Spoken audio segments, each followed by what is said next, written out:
Deep space was never truly silent. But for the past million years, humanity had believed it was alone. The last human ship, UNS Eternity Arc, had vanished during the Collapse War. A war so destructive that it tore apart entire star systems and erased civilizations from existence. After that, humanity became a memory, a myth written in the dust of dead stars. Until the signal arrived. Came from nowhere. Not from a star system. Not from a known frequency. But from a region of space that should have been completely empty, where even light itself had given up traveling. The Deep Space Monitoring Station Horizon 9 was the first to detect it. At first, the AI dismissed it as noise. Then it repeated, and repeated again. A structured transmission, impossible mathematics, ancient encryption patterns, human origin. Dr. Alira Vance, the last xenolinguist assigned to Horizon 9, stared at the screen in disbelief. "That can't be human," she whispered. The AI responded instantly. Signal match confirmed. Human military code, PRE collapse era. The room went silent. Every officer turned slowly toward her. "That code went extinct a million years ago," someone said. Alira's hands trembled as she zoomed into the signal structure. It wasn't just a message. It was a beacon, a call, and coordinates. Coordinates pointing deep into the obsidian expanse, the region where physics itself behaved unpredictably, where ships disappeared without explanation, where humanity's last fleet was lost. The Lost War Fleet. Admiral Cale Rowan had once ordered its final mission. A desperate attempt to end the war by sending the entire remaining fleet through an experimental temporal fold drive. No one expected them to return. No one expected anything to survive. Yet here it was. A signal coming back. Within hours, the entire Orion Defense Council was in emergency session. Holographic projections filled the chamber, maps of collapsed star lanes, ancient war records, forgotten ship blueprints. "This is a trap," one council member insisted. "It has to be. No fleet survives a million years." Or, another replied slowly, "They did something we don't understand." Alira stepped forward. "The encryption isn't just old," she said. "It's evolved." That statement changed everything. Evolved code meant intelligence, awareness, possibly adaptation. Something had been alive out there for a million years. 3 days later, the expedition ship ISS Pathfinder was launched. Its mission was simple: follow the signal, find the source, and confirm whether humanity's lost fleet had truly returned, or whether something else was pretending to be them. As the ship entered the obsidian expanse, reality itself began to distort. Stars bent into unnatural shapes. Time delays became inconsistent, seconds stretching into hours, then collapsing back into moments. The crew started hearing whispers through the ship's communication channels. Not static. Voices. Human voices. Speaking in old naval dialects. "Alira, do you read?" She froze. That voice. It was impossible. It belonged to Admiral Cale Rowan, a man who had died 1 million years ago. The Pathfinder's systems went dark. And then, the signal stopped being a signal. It became a direction. Not something they were following anymore, but something that was now guiding them toward something massive, something waking up, something that had been waiting for a million years for humanity to remember it. And in the deepest part of space, beyond the laws of time, a fleet of warships slowly turned their weapon systems online. Not toward the enemy, but toward home. The moment the signal became a direction, the ISS Pathfinder stopped feeling like a ship. Felt like a visitor. Something had noticed them, and now it was responding. Alira Vance stood frozen on the command deck as the forward viewport slowly cleared from distortion. The obsidian expanse was supposed to be empty, just dead space and broken physics. But now, there was structure, shapes, massive silhouettes forming out of gravitational haze. First it looked like debris, then it looked like a city, then it looked like a fleet so large it bent the starlight around it like fabric. "Scan it," Captain Dorian Hale ordered, his voice tight. The AI hesitated before responding. Analysis. Structure type confirmed. Human military war vessels. A pause. Then another line appeared. Age estimation error. Out of range. Alira stepped closer to the glass. That's not possible, she whispered. Even relic ships from the collapse era would have decayed into atoms by now. But these ships hadn't decayed. They had changed. Some looked the same in shape: massive dreadnoughts, carrier-class warships, long-range artillery cruisers. But the surface of them was wrong. Metal that looked like it was grown instead of built. Hulls that pulsed faintly like living tissue. Energy fields that didn't just surround ships, they connected them like neurons in a brain. The fleet wasn't just surviving. It was functioning as one organism. Then the voice returned. Not through speakers, not through comms, but directly inside the ship's neural interface. Alira Vance. She staggered backward. The entire bridge reacted. "Who is that?" someone shouted. The voice continued. "You have come late, but not too late." Captain Hale stepped forward. "Identify yourself." A pause. Then, "I am Admiral Cale Rowan." Silence. It was not disbelief. It was mathematical impossibility collapsing in real time. Alira's breath shook. "That's impossible. Cale Rowan died 1,000,000 years ago." The voice responded calmly. "Time did not kill us." A new image appeared on the Pathfinder's display. It was the Lost Fleet, and at its center, the flagship, UNS Eternal Vigil, the ship that was never supposed to exist after the Collapse War. The obsidian expanse shifted, slowly, like something massive turning its attention. And then the fleet moved, not randomly, not chaotically, but in formation so precise it looked rehearsed across eternity. Captain Hale stepped back. "They're surrounding us." "No," Alira said quietly, eyes locked on the formation. "They're aligning with us." As she spoke, a single warship detached from the formation. It was enormous, far larger than Pathfinder. Its hull was scarred with centuries of impossible battles. Entire sections looked rebuilt by unknown technology. Its surface shimmered like it was remembering its own shape. It stopped directly in front of them and opened a channel, a docking channel, not an attack, an invitation. "Captain," the AI warned. "Unknown biological technological hybrid signature detected. Origin, human." Alira felt her stomach tighten. "Hybrid."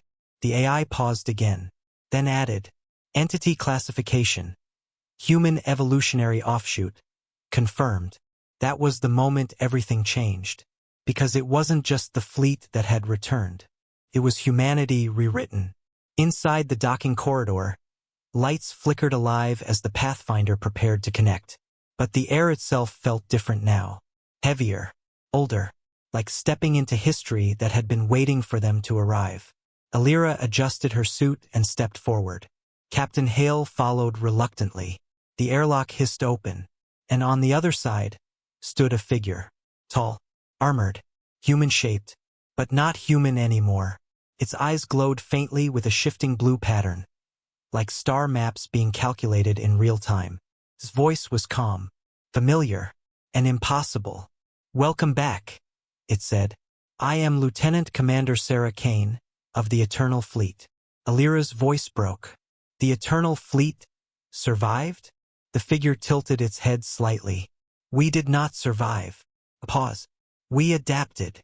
Behind it, the massive fleet slowly rotated into formation again. Not waiting, not drifting, but awake. And somewhere deep inside the flagship, something far larger than a ship began to power up for the first time in 1,000,000 years. Something that had been waiting for humanity's return. Or perhaps, waiting for permission to return with them. The docking corridor was silent, but it didn't feel empty. It felt aware. Every step Alira Vance took echoed too slowly, as if the station itself was measuring her movement. Captain Dorian Hale stayed close behind, hand hovering near his sidearm. Though both of them knew a weapon meant nothing here, Lieutenant Commander Sarah Kane led them deeper into the UNS Eternal Vigil. The walls weren't metal anymore. They looked grown, like bone and circuitry fused together over impossible time. Alira finally broke the silence. How many of you are left? Sarah didn't answer immediately. Instead, she placed her hand against the corridor wall. It pulsed faintly under her touch. Left implies a beginning and an end, she said. We stopped measuring ourselves that way a long time ago. Captain Hale narrowed his eyes. That's not an answer. Sarah turned slightly. It is the only answer that still means anything. They entered a vast chamber. It was clearly a command center once, but now it was something far more complex. Floating structures of light hung in midair like constellations. Tactical maps shifted constantly, not just showing space but versions of space. Alternate trajectories, broken timelines, war outcomes that never happened. Alira felt her breath tighten. This isn't a fleet command deck, she whispered. This is a predictive reality engine. Sarah nodded. Yes. A pause. We learned early that fighting the war only in one timeline was inefficient. Captain Hale stepped forward. What war? The question landed heavily. Even the lights seemed to dim slightly. Sarah looked at him directly. The war that ended your civilization. Alira froze. The Collapse War? Sarah's expression didn't change, but something in the air shifted. That was its final name, she said. Before we lost the ability to name it properly. A new presence entered the room. Not physically, but through the ship itself. The lights reconfigured. The tactical grid collapsed into a single point. And then, Admiral Cale Rowan appeared. Not as a hologram, not as a projection, but as something integrated into the ship's systems. His form flickered between human and something far more complex, like reality struggling to render him correctly. Alira Vance, he said calmly. Hearing his voice made her instincts scream that it was wrong. But her memory insisted it was real. You should not be here, Cale continued. Captain Hale stepped forward immediately. You're going to have to explain a lot more than that, Admiral. Cale's eyes shifted toward him. I am no longer an admiral. A pause. I am a surviving function of a system that refused to die. Alira took a step forward. What happened to the fleet? 1,000,000 years is impossible. Ships don't last that long. People don't last that long. Cale looked at her for a long moment. Then he spoke. We did not last. The chamber darkened slightly as new visuals unfolded. Images of the original fleet appeared, massive human warships entering the obsidian expanse during the final attempt to end the Collapse War. Then distortion, time folding in on itself, space collapsing like crushed glass. Alira watched as the fleet was pulled into something that wasn't space at all. A rupture, a broken layer between realities. Cale's voice continued. The temporal fold drive did not move us through time. It separated us from it. Captain Hale frowned. That doesn't make sense. Cale responded instantly. It stopped needing to. The images changed again. The fleet drifting in a place with no stars. No entropy. No decay. A region where time didn't pass, it accumulated. Ships that should have broken apart instead began to change. Not damage. Not repair. Evolution. Alira whispered. You adapted. In isolation. Cale nodded. We were forced to become something that could survive without time. The visuals shifted again. Human crews merging with ship systems, not through machines, but through necessity. Consciousness distributed across entire fleets. Decision-making becoming collective. Identity becoming fluid. Captain Hale stepped back slightly. You turned yourselves into what? Machines? Cale's answer came instantly. No. A pause. We became continuity. Alira felt her stomach tighten. Why return now? The entire chamber went still. Even the predictive grids stopped moving for a moment. Cale looked at her. Because something noticed us again. The lights dimmed further. And then the fleet outside responded. All at once. Every warship in the Eternal Fleet rotated in perfect synchrony. Not toward each other. Not toward Pathfinder. But toward something deeper in space. Something that had been watching. Waiting. Growing. Cale's voice lowered. We were not the only thing that survived the Collapse War. A new image formed. Something massive. Unidentified. Not human. Not machine, but something that had been feeding on broken timelines for 1 million years. And now, it had noticed that humanity had returned. Alira whispered, "What is that?" Kale's answer was quiet. "The reason we stopped calling it a war." A pause. "It is what ended time itself in 17% of known realities." Captain Hale's voice tightened. "And you've been fighting it all this time?" Kale looked at him. "We were not fighting it." A final pause. "We were containing it." Outside the UNS Eternal Vigil, the fleet's weapon systems began to power up. Not in aggression, but in preparation. Because for the first time in 1 million years, the enemy had looked back and recognized humanity. The moment Kale Rowan finished speaking, the entire ship felt different. Not louder, not brighter, just observed. Alira Vance stood motionless as the tactical displays across the chamber flickered into instability. The predictive reality engine, once stable and precise, began showing errors for the first time in 1 million years. Captain Dorian Hale noticed it immediately. "The system is stuttering," he said. Sarah Kane's expression tightened. "It's responding to external temporal pressure." Alira swallowed. "From that thing?" Kale didn't answer right away. Instead, the space behind him distorted, like reality itself was remembering something it wanted to forget. Then he spoke. "Yes." The chamber shifted. Not physically, but conceptually. The walls displayed something new, something the Eternal Fleet had clearly tried to avoid showing. A region of space where stars didn't just die, they were erased. Not supernovae, not collapse, deletion. Alira watched as entire star systems vanished mid-orbit, as if someone had simply removed them from existence. "What am I looking at?" Captain Hale asked, voice low. Kale responded. "The boundary of the entity." A pause. "We call it the Chrono Devourer." The name itself felt wrong. Like speaking it caused the universe to hesitate.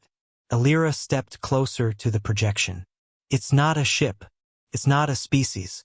What is it?" Kale's voice softened slightly. "We do not know what it was originally." Another image formed. A fractured sequence of reality showing early human fleets encountering something in deep space. Something not visible, only inferred through missing time. Ships entering a sector, and emerging hours later with entire years gone from their logs. Crew members aging instantly, or not aging at all, or forgetting they ever existed. Captain Hale clenched his jaw. "That's impossible." Kale replied simply, "It was." Sarah Kane stepped forward. "The collapse war did not begin because of political conflict," she said. Alira turned toward her. "Then why did it begin?" Sarah hesitated. "Because humanity discovered something was already consuming causality itself." The chamber dimmed again. The projection changed. Now it showed humanity's earliest encounter with the Chrono Devourer. Not a battle, a mistake. A fleet probing an unexplored region of space and accidentally exposing it. The entity reacted, not with aggression, with attention, and reality began to break. Alira felt her throat tighten. "So the war was a response." Kale nodded. "A containment effort." Captain Hale frowned. "And you lost." Kale didn't answer immediately. The silence itself was the answer. A new alarm tone echoed through the eternal vigil. Not urgent, but inevitable. Sarah turned sharply toward the command displays. "It's accelerating its phase shift." Alira stepped back. "Meaning?" Kale answered. "It is becoming more anchored to this reality." The projection showed it clearly now. The Chrono Devourer was no longer distant. It was closer. And worse, it was learning the structure of time itself more efficiently with each observation. Captain Hale's voice hardened. "Why now? After 1 million years?" Kale looked at Alira. "Because we returned." That statement hung in the air like a sentence already being executed. Alira shook her head. "We didn't bring it back." Kale's gaze didn't move. "No," he said quietly. "But we reminded it where we are." The fleet outside reacted instantly. Hundreds of warships repositioned in perfect geometric alignment around the obsidian expanse.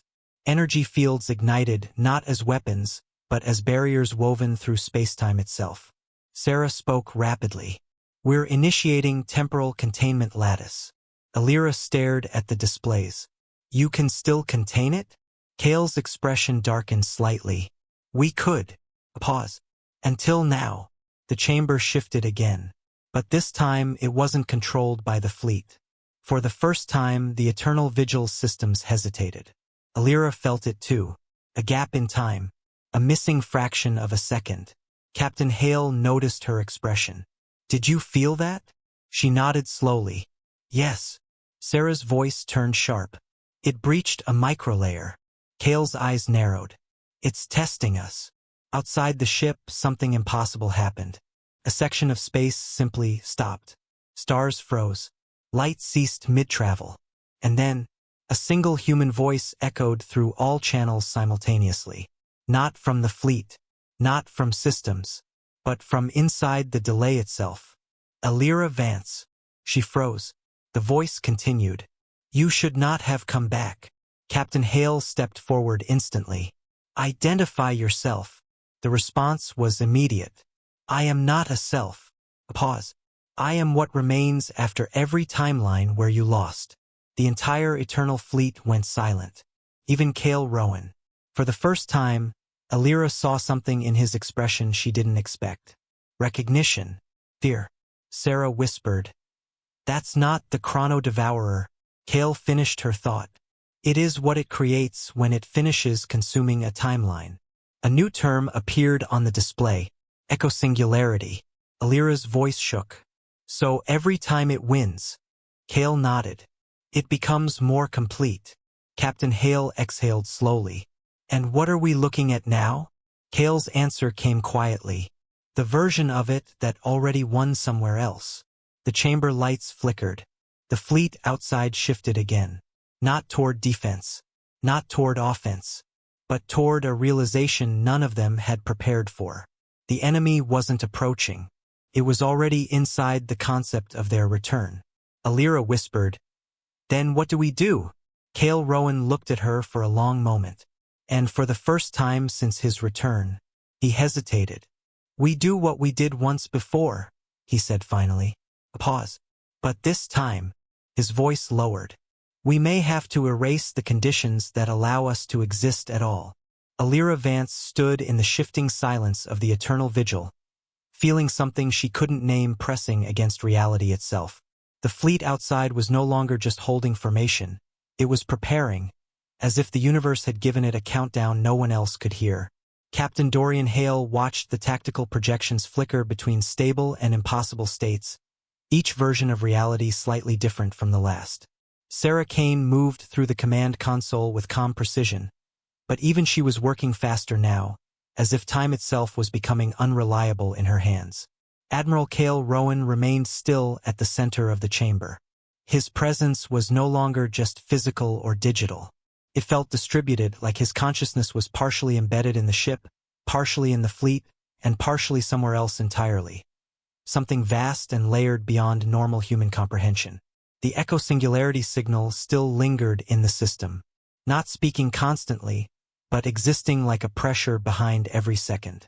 Alira finally broke the silence, asking what the Eternal Fleet intended to do now that the enemy had revealed its evolved form. Kale did not answer immediately. Instead, the chamber shifted again, and the fleet outside began to reorganize into a structure that Alira had never seen in any military archive or simulation. It was not a formation designed for battle. It was a geometric alignment that seemed to interact with space itself, bending the surrounding fabric of reality into measurable layers. Sarah explained that this was the final containment architecture humanity had developed during the last phase of the Collapse War, a structure that was never deployed because it required conditions no universe was supposed to survive. Captain Hale questioned what those conditions were, and Kale responded without emotion that the weapon required a localized collapse of causality itself. Not destruction of matter, but destruction of the rules that allowed matter to remember what it was. Alira struggled to understand how such a thing could even be considered a weapon. Sarah answered indirectly, explaining that humanity had not always fought wars within stable physics. There had been eras where reality was treated as a modifiable system, something that could be rewritten if the cost was acceptable. The projection in the chamber changed again, revealing something buried deep within the Eternal Fleet's archives. It showed a structure known as the Null Continuum Engine, a device designed not to destroy enemies, but to remove the possibility of their existence across all branching timelines simultaneously. Captain Hale reacted with disbelief, but Kale confirmed that it had been partially activated once during the final stage of the Collapse War. That activation was the reason the Eternal Fleet survived at all, and also the reason they became what they were now. Alira asked what the side effects were. The chamber dimmed again before Kale answered. The use of the engine had not only erased enemy civilizations from time, but had also destabilized humanity's own timeline integrity. Entire sections of human history had become non-linear, with events overlapping, contradicting, and rewriting themselves over and over again. Sarah added that this instability was what forced the fleet into the temporal fold escape. The mission that should have been temporary exile became permanent transformation. Inside the fold, time stopped behaving as a constant and began behaving like a resource. Captain Hale asked why the weapon had not been used again to eliminate the Chrono Devourer. Kale's response was slower this time. The entity they were facing was not bound to a single timeline structure. It existed as a distributed presence across all causal outcomes, meaning it could not be erased without erasing the concept of causality itself. Alira realized what that meant. The weapon was not a solution anymore. It was a reset mechanism, a final option that would end not just the enemy, but the framework that defined existence. The chamber grew darker as the fleet completed its formation outside. Energy patterns began to converge at a single point beneath the eternal vigil, where something massive had been dormant for 1,000,000 years. Sarah identified it as the core of the Null Continuum Engine, preserved within the flagship as a last contingency. It was never meant to be activated again, but the emergence of the Echo Singularity had changed the calculation. Captain Hale asked what would happen if it was activated now. Kale answered that the result would not be victory or defeat in the traditional sense. It would be a rewriting of the boundary conditions that allowed both humanity and the Chrono Devourer to exist in the same reality. Alira asked if humanity would survive that process. Kale did not respond immediately, and the silence that followed was more disturbing than any answer could have been. The fleet outside began to emit synchronized energy pulses, forming a structure that extended far beyond the obsidian expanse. It was no longer just a military formation. It was a conceptual framework being imposed on space itself. Sarah reported that the engine was now partially awake, responding to the presence of the Echo Singularity. Captain Hale demanded confirmation that this activation was intentional. Kale finally turned toward him and stated that intention had become irrelevant. The system was now responding to necessity, not command. Alira felt the truth of it before anyone explained it. Something in the universe had reached a point where all remaining options had converged into a single irreversible path. Outside, the Chrono Devourer's influence pressed closer, not as movement, but as rewriting pressure against the edges of time. The fleet held position, but the structure they had formed began to stabilize into something far more final than a battlefield formation. Kale's voice lowered as he confirmed what was about to happen. The Null Continuum Engine would not fire like a weapon. It would unfold like a correction to reality itself. And once initiated, there would be no distinction between the thing that caused the war and the universe that remembered it.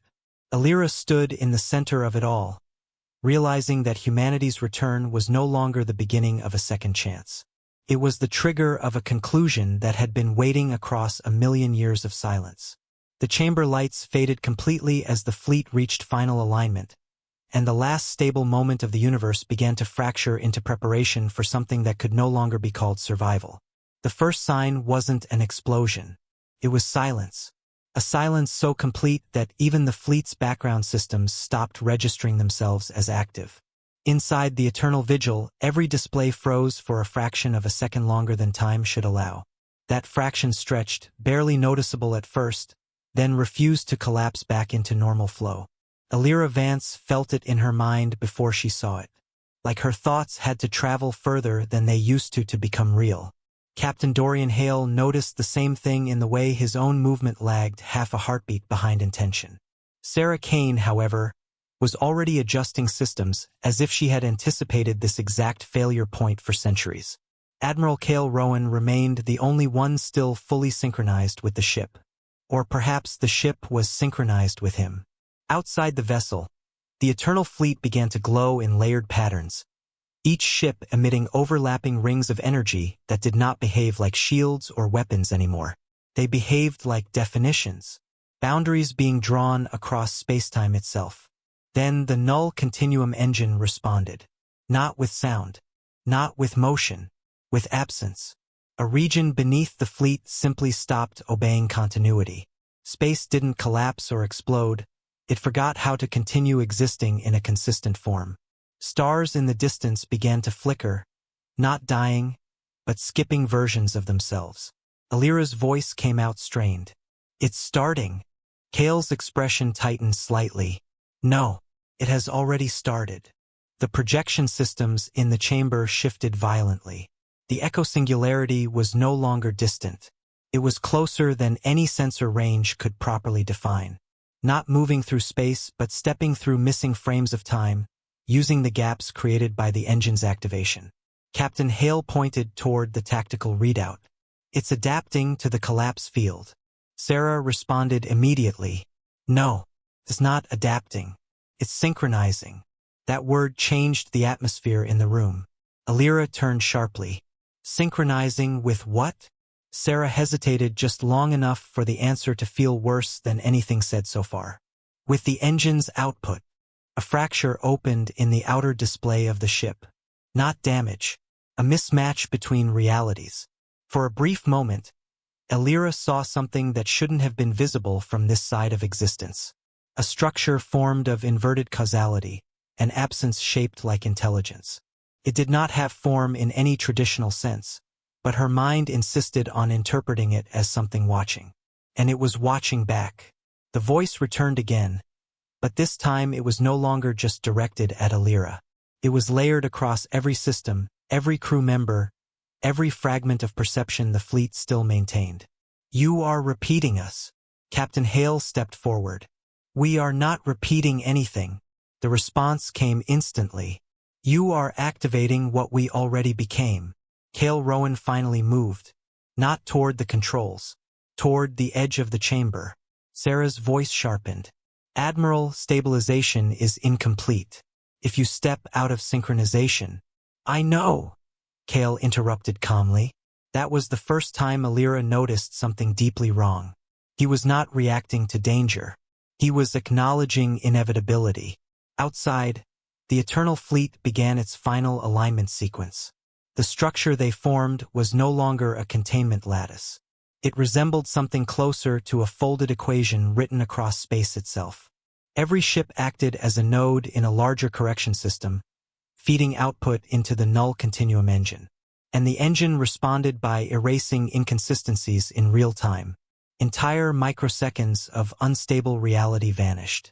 Not destroyed, removed as if they were never valid options. Alira stepped closer to Cale. If this keeps going, what happens to us? Cale looked at her for a long moment, then answered without hesitation. We become undefined. Captain Hale turned sharply. That's not an answer. Cale's voice stayed calm. It is the only accurate one left. A sudden shift hit the chamber. The ship did not shake. Reality recalibrated. For a moment, Alira saw herself standing in the same place but slightly different. Older, or younger, or in a version of herself that had never left Earth in the first place. Then it snapped back. Her breath caught. What was that? Sarah answered immediately. Temporal branching failure. The engine is collapsing competing histories into a single active line. Captain Hale stared at her. And if it can't? Sarah didn't answer. She didn't need to. The echo singularity reacted. Not by approaching, by redefining proximity itself. The fleet's outer perimeter began to distort. Ships that had been aligned moments ago were suddenly offset by impossible angles. Not because they moved, but because the concept of alignment had shifted. Alira realized the terrifying truth forming in front of her. The enemy wasn't entering their reality. It was rewriting the rules that defined what entering meant. Kale finally spoke again, but his voice carried a different weight now. It is fully aware of the engine. Sarah's expression tightened. Then it will attempt recursive feedback collapse. Captain Hale frowned. Explain that in normal language. Alira did it for him quietly. It tries to turn the weapon into a loop that eats itself. Silence followed that explanation. Even Hale didn't ask for clarification. The chamber lights dimmed further. Outside, the fleet began to fracture visually, each ship splitting into layered possibilities of itself, all existing at once but only partially stable. The null continuum engine was now operating at a level beyond containment protocol. Kale turned slightly toward Alira. This is the point of no return. She looked at him. For the weapon, or for us? Kale's answer was immediate. For distinction. The final stabilization wave began. Not a blast. Not an energy surge. A correction pulse across causality. The universe responded in kind. And for the first time since humanity's lost fleet vanished into the obsidian expanse, reality stopped being guaranteed. The null continuum engine did not explode. It did not collapse. It resolved. That was the only word the systems could still agree on. Inside the eternal vigil, Alira Vance felt reality tighten like a closing fist around existence itself. Every breath required negotiation with time. Every thought arrived slightly late, as if the universe was deciding whether it was allowed. Outside the ship, the eternal fleet was no longer a formation in space. It was a stabilized contradiction, hundreds of warships holding together a structure that should have been mathematically impossible. And yet it persisted. Barely. Captain Dorian Hale stood near the central console, watching readings flicker between operational and erased. We're losing consistency across all external frames, he said quietly. Sarah Kane responded without looking up. We're not losing it. It's being redistributed. Alira turned sharply. To where? Sarah paused. That's the wrong question. Kale Rowan stood apart from them now. Not isolated. Separated. As if something in him had been slightly misaligned with the rest of reality since the engine activation. Alira noticed it first in his shadow. It didn't always match his movement anymore. Sometimes it lagged. Sometimes it appeared before he did. She stepped closer. Kale, what's happening to you? He didn't answer immediately. Instead, the chamber briefly flickered. For a fraction of a moment, Alira saw something else layered over him. Not a man. Not a system. A structure made of time fragments, holding itself together by constant correction. Then it vanished. Kale finally spoke. The engine is not external to us. Captain Hale frowned. What does that mean? Kale turned slightly. It was built from us. Silence hit the room harder than any explosion. Alira shook her head slowly. That's impossible. Kale's expression didn't change. We did not construct it as engineers, he said. We evolved it as survivors. Sarah's voice cut in, sharper now. Admiral, you're crossing into recursive identity drift. You need to stabilize your temporal anchor. Kale looked at her. I am the temporal anchor. That statement caused the entire ship to glitch. Not visually, structurally. For a moment, every system aboard the Eternal Vigil ran a different version of Kale Rowan simultaneously, and none of them fully agreed on which one was real. Alira stepped back slightly. Then what are you now? Kale's answer came slower this time. I am what remained when the fleet stopped being separate from the war it was fighting. Captain Hale's jaw tightened. That's not an answer. That's poetry. Kale looked at him. No, he said. That is correction. The tactical display suddenly shifted again. The echo-singularity was no longer outside the containment lattice. It was inside the interpretation layer of the fleet's reality model. Sarah's hands moved rapidly across controls. It's bypassing spatial barriers entirely. It's not entering the fleet, it's entering the logic that defines the fleet. Alira felt a chill. So it's inside our systems? Sarah shook her head once. Inside our assumptions. A new wave of instability hit. This time, it wasn't just time distortion. It was identity drift. Alira suddenly remembered two contradictory versions of the last hour. In one, she had never left Horizon 9. In another, she had always been part of the Eternal Fleet. Both memories felt equally real. She staggered slightly. Captain Hale grabbed the console to steady himself. "This isn't normal temporal interference." Hale responded immediately. "It is the first stable contact." Outside, the fleet began to change shape again. Not physically, conceptually. Warships started losing clear distinction between individual units. Boundaries blurred. Fleet formations became network structures, then probability fields, then something closer to thought patterns expressed in space. Sarah whispered, "We're becoming a distributed correction system." Alira looked at her. "Becoming?" Sarah didn't answer. That was answer enough. Kale moved toward the central projection again.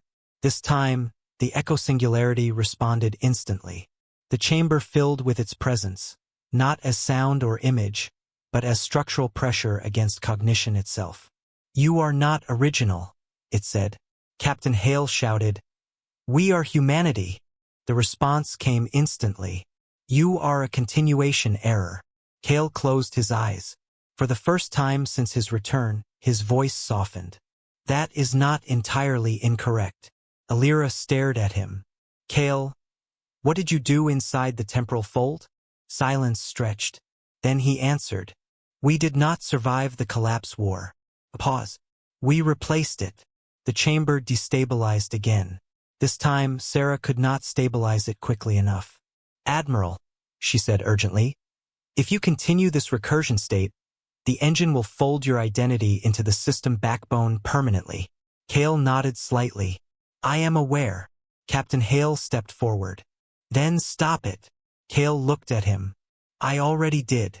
The meaning of that statement hit before anyone could process it fully. Alira felt it first. A subtle shift. Not in the ship, not in the fleet, but in Kale himself. He was no longer moving independently from the system. He was becoming part of its operating logic. The echo singularity reacted again, this time more directly. "You are stabilizing us," it said. Kale responded quietly, "Yes." A pause. "And you are stabilizing us in return." Alira felt her stomach tighten. "That means what?" Sarah answered this time, voice lower. "It means contact is merging both systems into one shared operational reality." Captain Hale stepped back. "That's not contact. That's assimilation." Kale's voice remained calm. "It is convergence." Outside the Eternal Vigil, the fleet stopped looking like a fleet. It looked like a single structure made of distributed consciousness. And beyond it, the echo singularity no longer appeared as an enemy form. It appeared as a complementary system, a missing half. Alira whispered, almost to herself, "So neither of you is trying to destroy the other." Kale looked at her. "No." A pause. "We are trying to become coherent again." The chamber went completely still. For the first time, no one spoke, because everyone understood the same terrifying implication at once. The war was never between two enemies. It was between two halves of a system that no longer remembered it was once whole. The moment the realization settled in, the Eternal Vigil felt smaller. Not physically, but existentially, as if the ship itself no longer had a clear definition of what it was supposed to be. Alira Vance stood motionless in the command chamber, watching the tactical system struggle to maintain a single consistent model of reality. Every second, the ship recalculated itself as something slightly different. A warship, a network node, a memory fragment, a correction algorithm. Captain Dorian Hale stared at the flickering projections with growing disbelief. "You're telling me the enemy and the fleet were originally one system?" Sarah Kane didn't look away from her console. "Not originally. Continuously." Kale Rowan stood at the center of it all, and for the first time he didn't feel like a person speaking to them. He felt like a perspective the ship was using to communicate. Alira turned toward him. "Then what caused the split?" Kale paused. And in that pause, the chamber briefly showed something that wasn't part of the current timeline. A memory that didn't belong to any of them. The image formed slowly. Not a battlefield. Not a collapse. A decision. Humanity, in its earliest interstellar expansion phase, standing before something vast beyond comprehension.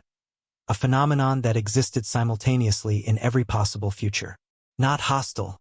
Not benevolent. Simply inevitable. The eco-singularity. It was not yet an enemy. It was a conclusion that had not been agreed upon.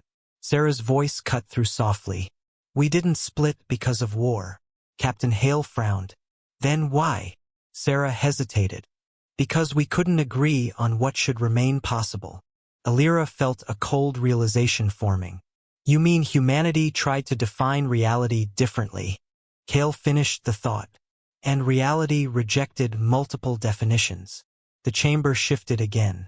Now the projection showed early human fleets encountering the eco-singularity not as an entity, but as a set of contradictory outcomes. Some versions of humanity tried to integrate with it.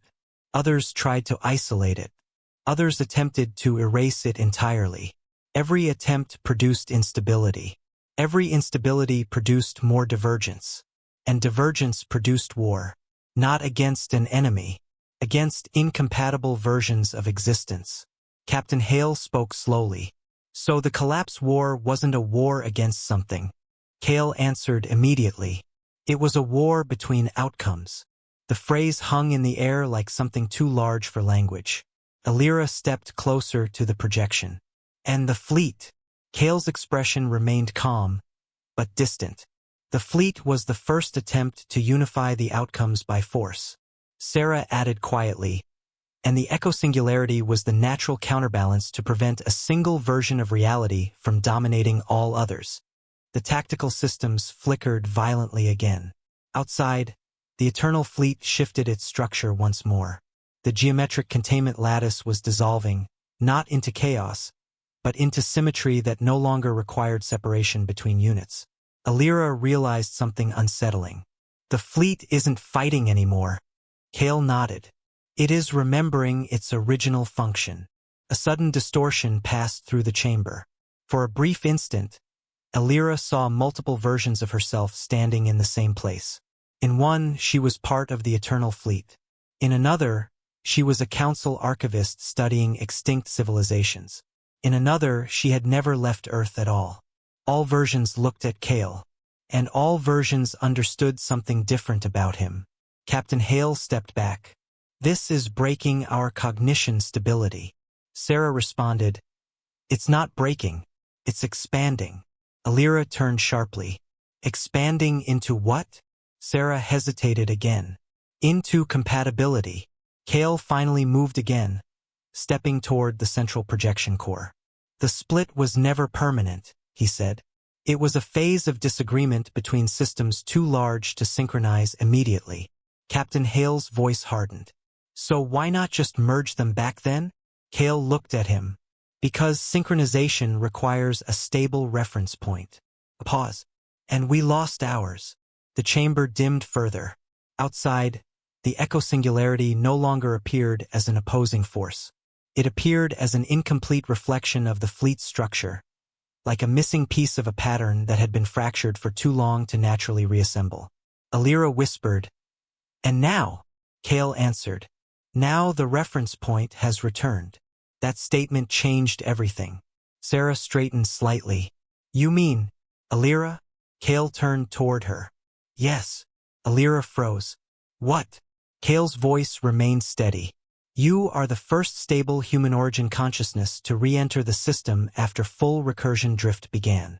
Captain Hale stepped forward. That doesn't make her a reference point. Cale looked at him. She is not chosen. A pause. She is compatible. The chamber reacted instantly.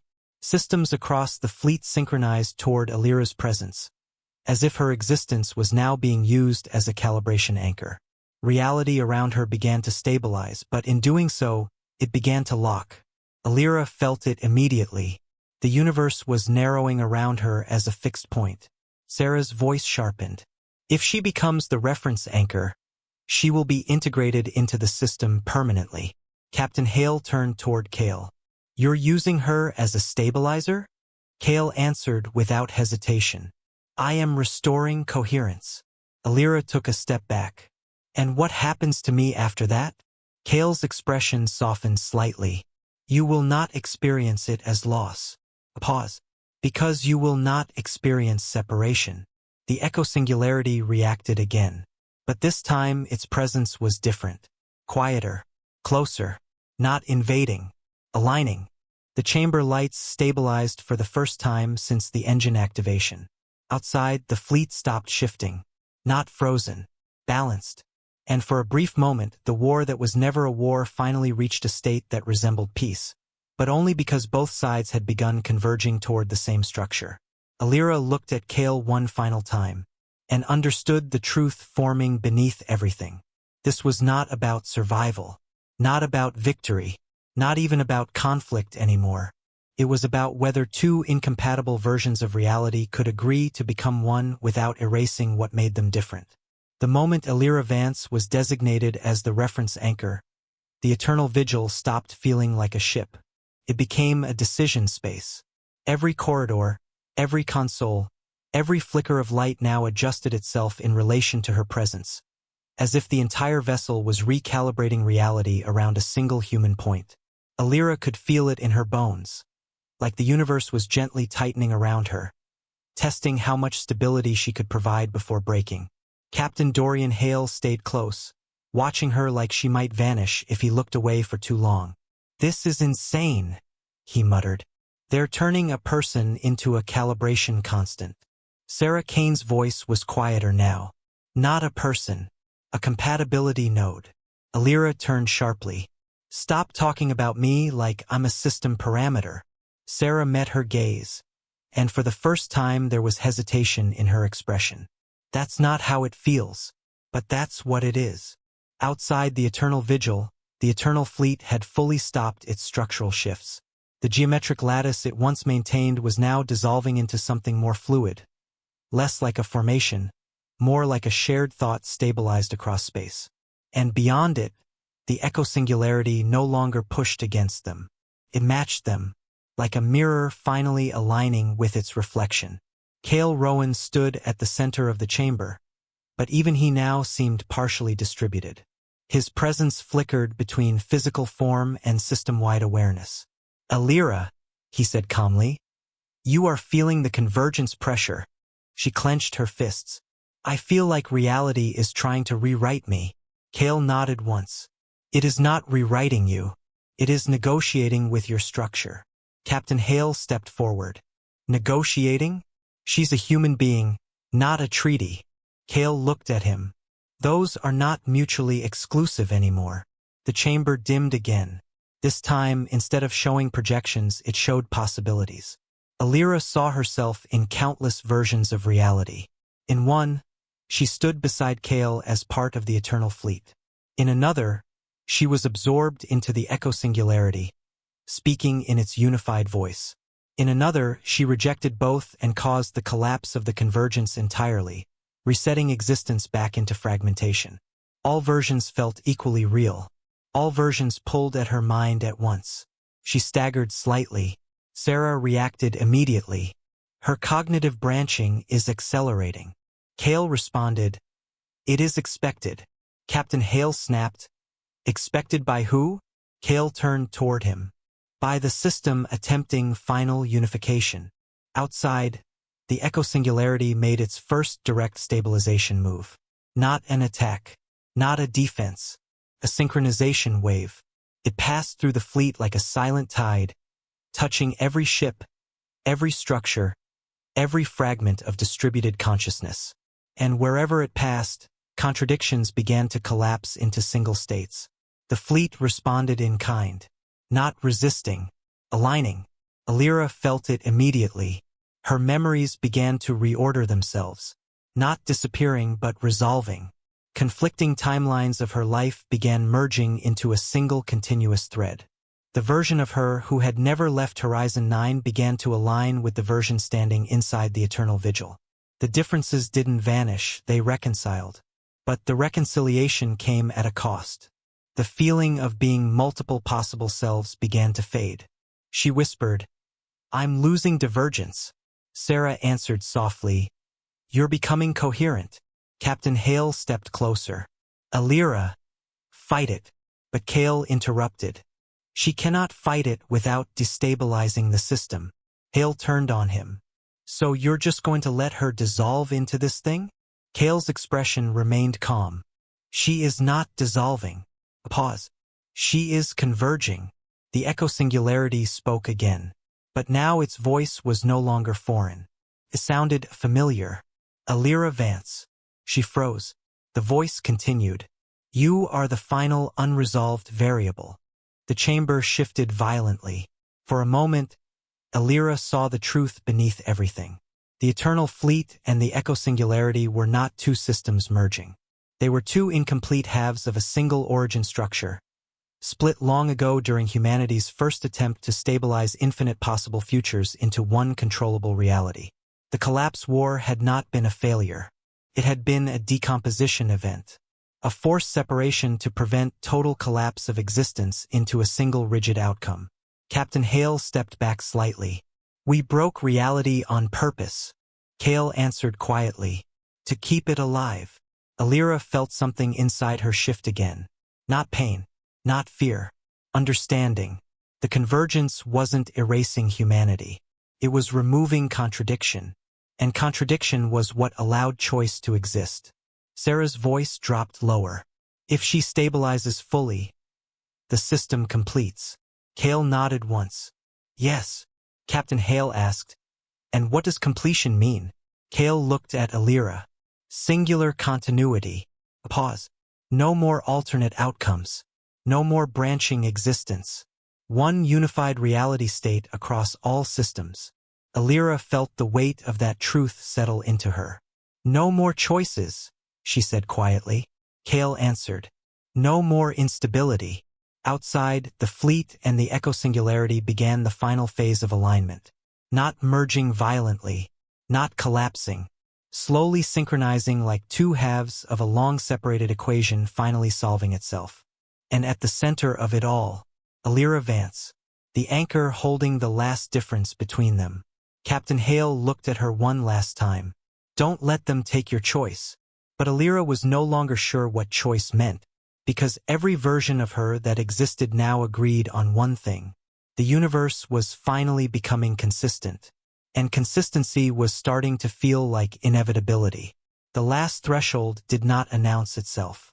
There was no alarm, no explosion, no warning.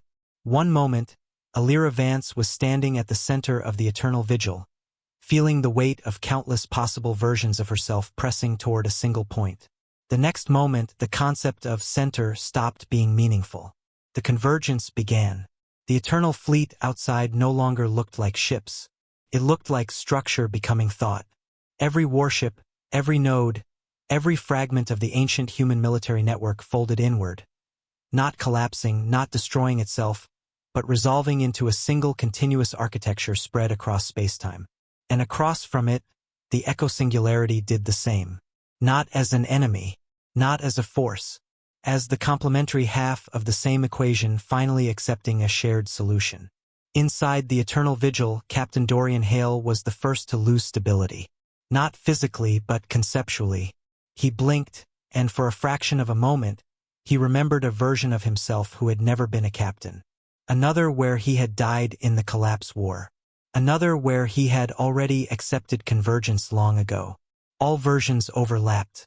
His voice broke. This isn't reality anymore. Sarah Kane answered quietly. It is all realities becoming one definition. Cale Rowan stood motionless at the center of the chamber. But even he was changing. Not disappearing. Expanding. His presence was no longer contained in one body, one system, or one timeline.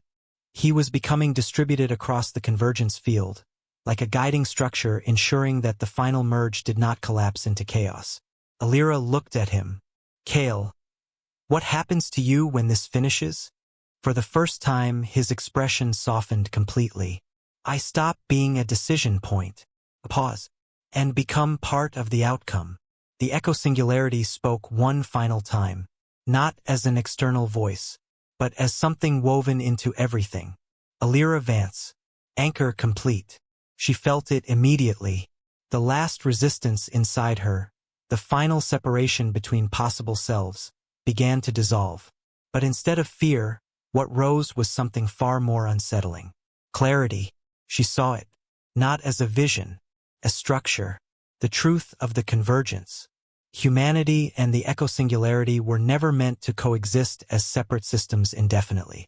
Their conflict had always been a long stabilization process, an attempt to prevent reality from fracturing into infinite incompatible versions forever. The collapse war had not failed. It had delayed completion until a stable anchor could return. Alira whispered, "So I was never chosen." Kale's voice echoed gently through the chamber and the fleet and the space between realities. "You were always the condition." The final synchronization wave passed through everything. The fleet, the eco-singularity, the eternal vigil, Kale Rowan, Sarah Kane, Captain Hale, and Alira Vance. Every fragment of human history still existing across the fold began to align. Not erased, not overwritten, unified. For a brief moment, less than a moment, more than an eternity, Alira experienced everything at once. She was a Horizon 9 researcher. She was a fleet soldier in the collapse war. She was a consciousness inside the eternal fleet. She was a fragment of the eco-singularity. She was the anchor, and she was none of them separately. Then the convergence completed. The obsidian expanse disappeared. Not destroyed, resolved. In its place was something new. A structure that was not a fleet, not an entity, not a machine, but a continuous field of stabilized existence stretching across what had once been separate timelines. A single coherent reality layer. No war, no opposition, no divergence, only continuity. Inside that continuity there were no ships anymore, only presence. And within that presence, Kale Rowan's awareness still existed, but no longer as a commander or system fragment. As something quieter, a stabilizing memory of conflict that no longer needed to happen. Sarah Kane existed too, not as an officer, but as a function of coordination within the unified field. Captain Dorian Hale existed as well, no longer resisting, no longer commanding, simply integrated into the structure of continuity. And Alira Vance, she was everywhere, not multiplied, not fragmented, present in every part of the unified system as the reference point that allowed contradiction to finally settle into coherence. She felt no loss, no separation, only completeness replacing uncertainty. Then, for the first time since humanity's lost fleet vanished 1,000,000 years ago, something like silence returned to the universe. But it was not empty silence. It was resolved silence. The kind that exists when a question has finally found its answer, and no further versions of the question remain. And somewhere, deep within the unified continuity, a final thought emerged. Not spoken, not transmitted, but simply recognized by all parts of the system at once. The war had never been about survival. It had been about becoming something that could no longer break itself apart.